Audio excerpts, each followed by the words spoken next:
नमस्कार दोस्तों, आप सभी को फिर से एक बार स्वागत है। एक महर्षि जिन्होंने अपने ही बेटी से विवाह किया। हम बात कर रहे हैं अगस्त ऋषि के बारे में। अगस्त ऋषि राजा दशरथ जी के राजगुरु थे। महर्षि अगस्त वैदिक ऋषि थे जिनकी गणना सप्त ऋषियों में की जाती है। पुराणों में कहा जाता है देवासुर संग्राम में जब दानव हारने के बाद समुद्र में जाकर छिप गए थे, तब भगवान शिव जी के आदेश पर महर्षि अगस्त ने सातों समुद्र का पानी पी लिया था, जिससे सभी राक्षसों का संहार हुआ। महर्षि अगस्त ने विंध्याचल पर्वत से दक्षिण भारत में पहुंचने का सरल मार्ग बताए थे। इन्होंने ही अपने तपोबल से विंध्याचल पर्वत को झुका दिया था। एक बार महर्षि अगस्त जंगल में टहल रहे थे, जहां पर उन्होंने एक पेड़ में कई लोगों को उल्टे लटके हुए देखा। अगस्त ऋषि के पूछने पर उन लोगों ने कहा कि हम तुम्हारे पूर्वज हैं।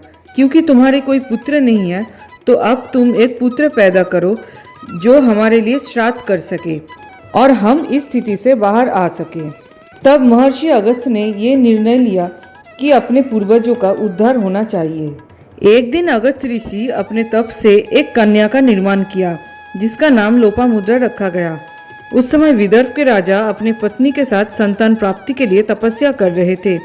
तब महर्षि अगस्त ने अपनी ही बेटी को उसे गोद दे दिया और कहा, ये अब से आपकी बेटी है। ये केवल एक सप्ताह में ही युवावस्था की ओर बढ़ जाएगी।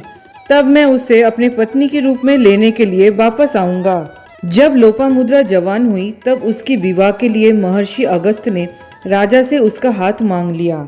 महर्षि अगस्त ने लोपामुद्रा की सहमति से उनसे विवाह किया और बाद में लोपामुद्रा ने एक पुत्र संतान का जन्म दिया।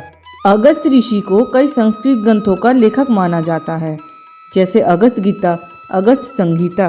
रामायण और महाभारत सहित कई पुराणों में उनका उल्लेख मिलता है। कलयुग की शुरुआत के तुरंत बाद ही उन्होंने कन्याकुमारी की एक चट्टान पर तपस्या किया था।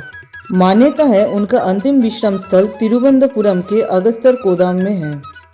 ये थी अगस्त ऋषि की कथा। अगर आपको ये कथा अच्छी लगी तो इसे लाइक, शेयर और चैनल को सब्सक्राइब जरूर करें। धन्यवाद।